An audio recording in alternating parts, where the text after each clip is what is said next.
What's up, everybody? Derek Anderson, the DA. All right, check it out, y'all. Let's go over this shill article that was written on Inverse. All right, it seemed like we get a couple of these shill articles every single day. All right, you know, trying to praise the Acolyte or try to trash the fans. All right, in this case, they're kind of doing both. In this one, the Acolyte isn't ruining Star Wars. You are. How am I ruining Star Wars? Okay, how is any fan out there doing anything to ruin Star Wars? If you call some trash out, say, hey, man, that's trash. Hey, I don't like this garbage, man. You guys made a bullshit show. How am I ruining anything?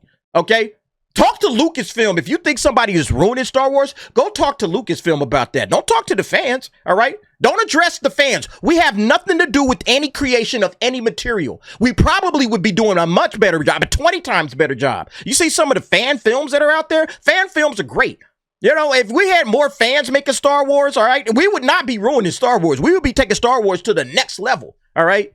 So, yeah, lose me with this dumbass argument, all right? But that's what shills do, all right? And look, let's also state this, all right? The Acolyte isn't ruining Star Wars. No. The Acolyte isn't a part of Star Wars, okay? Star Wars is the 6 films by George Lucas and the EU, you know? And then maybe some of y'all might want to throw, like, I want to kind of throw Andor in there, okay? Because Andor is quality, all right? Even though it's under the Disney banner, it's like I feel like saying, hey, as a part of the Star Wars delegation, we would like to claim Andor as a part of Star Wars. Y'all can keep the rest of that Disney shit. We don't want it. All right. Like, that's how I feel about it, but maybe y'all feel differently. But yeah, then they say you are, all right? Of course, they're going to attack the fans. You're a bigot, you're a racist, you're a misogynist, you're this and that, all right? You're a homophobe, whatever, all right? Instead of actually looking at Lucasfilm and saying, hey, if the fans ain't rocking with what you're doing, maybe you should change course. Maybe you should get some real creatives to get behind the wheel and start driving this franchise in the right direction instead of driving it over the cliff. Maybe that's what you should be doing. What do the fans got to do with anything that's happening over there at Lucasfilm? Nothing. We're just calling it like we see it, okay? So yeah, the Acolyte, look, it's Disney Star Wars, all right? That's what the Acolyte is ruining. And it's not even ruining Disney Star Wars. Disney Star Wars was ruined a long time ago, all right? Acolyte is just another piece of trash in the trash can known as Disney Star Wars. That's what the Acolyte is. Disney Star Wars was done and dusted back with The Last Jedi, and nobody cares about this thing anymore, all right? Yeah, then get a load of this part. Lucasfilm's latest series is the franchise's most promising yet, but fans are too blinded by their hate to see it. You see, you're just blinded by hate, all right? That's the problem. We got fans that are blinded by hate. You're just a hater. You know, you're the one ruining Star Wars because you are so blinded by your hate that you cannot see the franchise's most promising series yet. And it's like, nah, I just think it's garbage, okay? It's funny how they want to tell fans that have been rocking with this franchise for 40 plus years, oh man, you guys just don't even understand what Star Wars is. You're too blind to see the potential, all right, of this stupid ass show. You just don't see it. And that's like, no, we just call it garbage. I'm calling garbage garbage. That's it. That's all right? We see it for what it is, all right? We're not blinded by hate, all right? We're blinded, if anything, by our love of the franchise, you know? Our love of the franchise and our passion for the franchise won't allow for bullshit to come across the desk and we just be like, all right, rubber stamp and moving on. No. We're going to call it out every damn time. I'm sorry if this hurts your feelings, media, but we're going to call it out every single time. This is garbage, all right? I already did my reviews. I've already talked about it. It's just hilarious how the shills, all right? The shills are right lockstep with Lucasfilm. They will not listen to the fans. They say the fans are blind, all right? They say Lucasfilm thinks the fans are blind, all right? And so do the shills. Everybody's calling the fans blind. Your customers, all right? The people that are paying your tickets, all right? The people that are going to buy Disney Plus and come and stick around and watch all your Star Wars stuff, you're saying that these people are blind. I mean, think about what they're saying right now. The fans are not the blind ones here, okay? If anybody's blind, it's the shills and it's Kathleen Kennedy and all of her cronies over there at Lucasfilm. Y'all the blind ones, and you're just destroying George Lucas's property. Yeah, but let's go ahead and check this article out. No one hates Star Wars more than those who claim to be Star Wars fans. That correction again. No one hates Disney Star Wars, all right? We love Star Wars. We hate Disney Star Wars. Let's say that. Sure, the past few years have given the fandom plenty to critique. The sequel splintered the fan base beyond recognition, and Lucasfilm's effort to expand the galaxy on the small screen have been mixed at best. And in some cases, criticism is inevitable. Not everyone will find something to like in the franchise's recent output. At a certain point, though, the discourse reaches a fever pitch, and even Lucasfilm's most promising projects get swept up in the drama. I'll say Andor, yeah. Andor got low viewership right off rip. Nobody cared about Andor, but Andor, best thing they've done over there at Disney, and one of the best Star Wars things that's ever been done since the original trilogy. That's my personal feelings, okay? I should also throw in Rogue One. Yeah, Rogue One, you can be a part of the Star Wars delegation. We would like to claim you as well, all right? Everything else, Disney, keep that shit, all right? It's yours. Have it, love it, squeeze it, kiss it. I don't care, all right? Because it's all garbage to me, and I'm not interested in kissing garbage. The Acolyte is not the first Star Wars project to face the brunt of fan backlash, and it won't likely be the last, but the new live-action series is also one of the best additions to that galaxy far away in a long time, embracing decades of nostalgia while also thinking critically on the franchise's legacy. This is the problem, man. They always want to recontextualize what the franchise's legacy is. That's the first mistake. All right. The legacy is what it is. If you don't want to make Star Wars, if you got a problem with the way Star Wars delivered material, go find something else to make. OK, if you got a problem with the hero's journey, if you got a problem with the Jedi being heroes and being the stalwarts of peace and justice. All right. If you have a problem with that and you want to tear the Jedi down, you should go and make something else. All right. That's not what Star Wars is. Again, we already kind of looked at, George Lucas explored, okay, maybe the Jedi weren't just perfect, infallible beings. That's fine, all right? But he did that. But what Leslye Headland and what the Acolyte is trying to do is they're trying to tear the Jedi down and damn near make the Jedi evil, all right?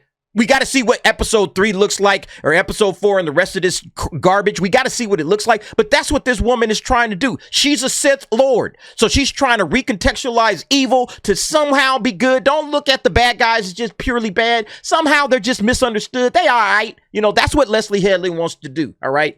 And Star Wars is about good versus evil. Okay. Good versus evil. There's really no gray areas here. And so by trying to constantly, we got to think critically about the franchise's legacy, what they're really trying to do is tear down the Jedi. And it's all of these clowns, these Sith Lords over there at Lucasfilm that want to do it. And it's utter bullshit. It also might be the most diverse Star Wars stories yet. And while that's definitely a boon for marginalized fans, it's made the Acolyte the target of a vocal splinter of the fandom. Yeah, they always try to say, the marginalized fans love it. All right. Plenty of marginalized fans have come out and said, what is this? All right. Look, we sitting at 27% on Rotten Tomatoes. All right. We sitting at 27% audience score. It's not all white dudes. All right. It's not all white dudes. Plenty of women in that mix. Plenty of quote unquote marginalized minorities or whatever else you want to call us and shit, trying to just disrespect people while you out here doing this shit. I don't feel marginalized at all. I'm just a Star Wars fan and I just want to love Star Wars. All right. So I don't feel marginalized at all. I feel you're marginalizing me by trying to say, oh yeah, you're loving this, aren't you? It's definitely a boon for you. No, it's not. All right. This is hot garbage on a stick. All right. That's all it is. Whether you know them as the fandom menace or a cluster of blue checkmark users on Twitter, it's impossible to escape their orbit. The same folks that review bombed diverse swings like Marvel's Eternals and the Lord of the Rings prequel, The Rings of Power, have now set their sights on the Acolyte. To hear them tell that the series is the worst thing that ever happened to Star Wars, and its showrunner Leslye Headland is just as fiendish as Lucasfilm president Kathleen Kennedy. Well, I mean, she is, that's just the truth. I'm sorry. All right. Notice this, that they named these two. What is the Eternals and the Rings of Power and the Acolyte? What do they all have in common? That the creators went out of their way, okay, all the way out of their way to focus on what diversity and to not give us, Tolkien, to not give us George Lucas, to not give us Stan Lee and the creators at Marvel. They went out of their way. All right. I remember Kevin Feige said that about the Eternals. He said the reason we decided to do the Eternals is so that we could be diverse. It had nothing to do with the fact that they wanted to adapt this story, that this story meant something to them. And this story had I have a desire to tell in a story about the Eternals. These characters mean a lot. No, it had everything to do with, we can play around and we can make these characters diverse. We can race swap them. We can do this, and this because nobody knows who these characters are. That's what Kevin Feige said about the Eternals. It was a diversity project. All right. And the same thing with Rings of Power, the Black Dwarf or whatever. We're going to redress the balances in this world and all that other kind of crap, all right? That's why they made these shows, and that's why they put diverse characters or quote unquote diverse characters in these shows, is because it's explicit, okay? They wanted it to be diverse, and that was the number one job. That was job one. Diversity, equity, and inclusion. It's not about Tolkien. It's not about Lucas. Okay, and that's the problem. That's the number one problem y'all got. If it wasn't that, look, it's so funny that they mentioned it, all right? Because that's the reason this crap is failing. If you focused on saying, hey, we're going to honor George Lucas and do something that George Lucas would have done, and, you know, we're going to build upon what George Lucas created instead of trying to tear down what George Lucas created, you would probably be all right. You know, even if the show wasn't the best show in the world, fans would, you know, all right, whatever, man, you tried, you know. But right here, you're just trying to rip George Lucas down. Yeah, we're not rocking with that. To them, the Acolyte's woke agenda is something to be feared. It's ruining Star Wars. It's poisoning pop culture itself. It needs to be stopped by any means necessary. See, here's the thing what they don't understand when they talk about the agenda, all right? The reason that the agenda is ruining Star Wars is because they're not giving us entertainment with Star Wars. Star Wars fans want Star Wars. We don't want agendas. We don't want messages. And if you wanted to put a message in the story, you got to layer that sucker into the subtext about 4, 5, 6 levels deep. So as on the surface, all we're getting is just Star Wars. All we're getting is entertainment. Hey, I'm entertained. I like what's happening here. And then down deep, oh, yeah, oh, there's a message. I didn't even realize that. I had to see that on my 5th or 6th watch. Like, that's how it's supposed to work. But see, these clowns are not talented enough to do that, all right? Everything is just right up over the head, all right? We got to beat you over the head with the message, LGBTQ, damn it. Like, that's what they're doing, okay? That's what they're doing with this show. That's what they did with the Eternals and the Rings of Power, all right? Smacking you upside the head with the message. They don't really care about whatever franchise it is that they're supposed to be adapting and giving the fans, you know, hey, man, here's another little piece of this franchise that you like. You know, here, be entertained by it. No. It's time for DEI, baby, all right? Y'all got all of that stuff. Now we bring in the DEI, all right? Agendas and messages are not entertainment. I'm sorry, they're not. And if you guys knew how to write and then you wanted to still kind of slide a little message up in there, there's a lot of great talented writers that are able to do that. You guys simply aren't it, okay? I'm sorry, you're not. And so, yeah, you take over a franchise like Star Wars and you start beating people across the head with a message, yeah, you damn right we're going to come back at you. All right. We didn't come here for this shit. You know what I mean? That's basically how it goes down.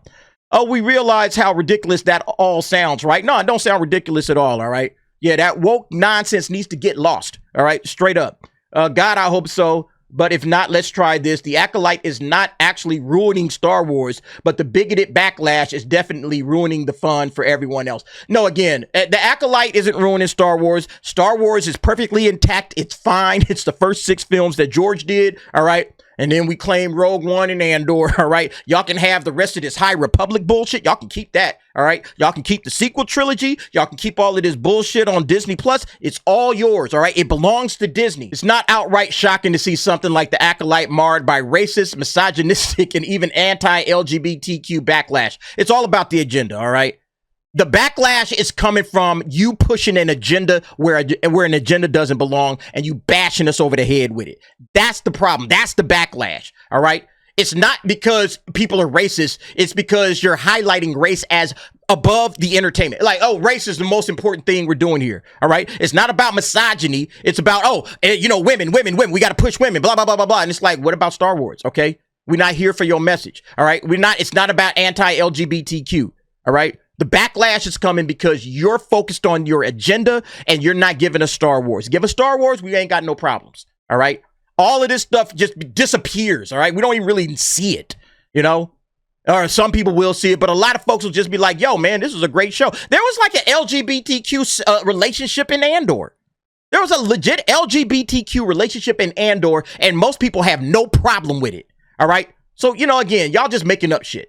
That Star Wars devotees would share multiple bad-faced treatises about the series on YouTube or take its audience score on Rotten Tomato is just par for the course at this point. This is, after all, the same fandom that launched consistent attacks against actors like John Boyega. Here they go again, man. Kelly Marie Tran and Daisy Ridley. Nobody launched nothing against these actors. They were talking about their characters, all right? Nobody liked the fact that Finn was relegated to like 3rd or 4th place and shit. He should have been the lead, all right? And they shouldn't have had Daisy Ridley's character, Rey, was a Mary Sue character. Nobody likes the character. Has nothing to do with the actress, People are fine with that. Nobody cares about Kelly Marie Tran. I don't even know what she's doing now. Nobody cared about these actors. They cared about the characters that they were playing. Again, see, it's that gaslighting bullshit. They like throwing this stuff in there, and then they dare you to contest it. And then they'll find one or two little articles or one or two little tweets somewhere. See? When like 99.9% of the fans didn't even give a damn. The problem is that nothing has changed in the 10 years since this vocal minority suddenly cried out against diverse casting and more nuanced storytelling. They've yet to actually learn their lesson. You know, it's what's hilarious. They always like to call the fans the vocal minority. How are we a vocal minority? All right. If it was a vocal minority, if it's just a small little subset of people and everybody else is just loving Star Wars, oh my God, it's great, it's amazing. Okay. If it was like that, then why isn't this shit doing any better? All right. Why is Star Wars falling off the side of a cliff? Why is the viewership dropping? All right, we just saw an article on that. Yeah, the Acolyte falls short of Ahsoka's 5-day viewership total, but is still Disney Plus's biggest 2024 launch. Yeah, it seems like it's diminishing returns, don't it, Disney? All right? Y'all can sit up here and try to gaslight the people all you want to. Again, diminishing returns. It's just going down, down, down, down. All right? Ahsoka was worse than Mando Season 3. Now this is worse than Ahsoka. And it's just going to keep going. What's the Skeleton Crew going to do? All right? And look, the Skeleton Crew, as far as I know, ain't got nothing woke in it, but I guarantee you the viewership is not going to be there.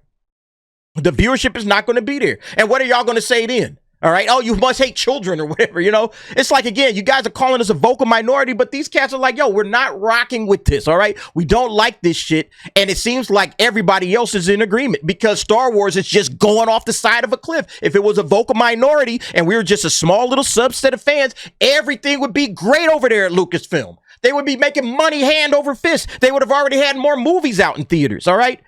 They're sitting up here trying to wrestle and try, man, what are we going to do? What's the next movie? They don't know, okay? So, yeah, calling us a vocal minority, again, that's just gaslighting, man. Hey, all of these shills, man, that's all they do is gaslight. Their arguments are bleeding into the casual discourse surrounding the Acolyte. Comments on set design and screenwriting have turned into misogynistic microaggressions against Headland. Even critiques on the series have been weaponized by its haters. There's no room for nuance when it comes to the Acolyte. You either stand with the series, flaws and all, or you're irrevocably against it. Yeah, and that's basically what we're seeing here, all right? 27% of the audience is saying, nah, I'm not walking with this, all right? Yeah, then look at this piece right here. The origins of this toxicity aren't difficult to figure out. At the end of the day, it boils down to entitlement.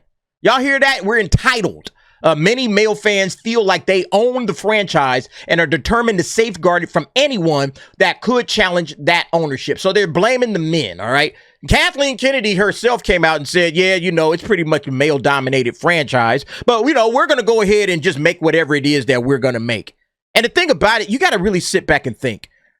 It was guys that Star Wars was originally made for, okay? It is a boy brand. It is a male brand, all right? All right, shout out to Chris Gore. It is an absolute male brand, no question about it. Just like Barbie is a girl brand. Yeah, guys can play with Barbie dolls, I guess. Just like girls can play and love Star Wars, fine. But it is centered and focused on guys, on men. The stories, the books, everything that they were writing, they were written with a male, you know, audience in mind. And so what happens when you divert from that? When you divert from that, the guys are checking out. All right, you know, we're done. And the funny thing is when they're talking about somebody challenging the ownership, all right? So hey, anybody that can challenge the ownership. Yo, dudes have said, hey, I'm out. It's yours now. It's yours now, woke folks. It's yours now, LGBTQ and women. If the force is female, it's yours. How's it doing? Okay? How's it doing? How was Star Wars when it was a male-focused franchise? How was it doing then versus how is it doing now when it's all about the ladies, when it's a female-focused franchise, all right? The owners that want to challenge us, oh, we're going to come in, force is female. Okay, how you doing? All right? How's it looking right now? Yeah, this shit is sitting at the bottom of the ocean, all right? So, yeah, we are trying to save Star Wars from the idiots that don't understand what Star Wars is and want to use it to push their agenda. We're trying to save it from that. We're trying to save the franchise. That's what we're trying to do. It's not about challenging ownership, because if we gave it to you, the franchise is gone. It's dead. All right? We let y'all have it. It's over. It's a wrap. So, yeah, it's not about challenging the ownership and it's trying to safeguard it. It's trying to save the franchise. from absolute doom. And yeah, we do feel like we have an ownership stake because we're the ones that supported this shit when nobody was supporting it. When it was you was a geek and you was a weirdo if you liked Star Wars. We were the ones that said, I still love it. It's still my franchise, okay? And I told y'all, I'm going to die on Star Wars Hill, all right? I'm hoping it ain't tomorrow when this damn Acolyte episode 3 comes out. Lord have mercy, man. I got a bad feeling about it, though. I got a real bad feeling about this. Anyway, what do y'all think about these stupid shills, man? Always coming out trashing the fans, especially the male fans, all right? You notice they never attack the women that are coming out and dog walking this thing, too, all right? Plenty of ladies are out there dog walking the Acolyte, all right? They say nothing to them. It's all about the guys. At least they recognize who the real fans are, all right? At least they know, hey, the fans, the male fans, we make or we break this franchise. So y'all better get it together and start doing something for the dudes. Anyway, y'all let me know what y'all think. Jump down in the comments. Give me your thoughts and opinions on that. Thanks for watching. See you next time.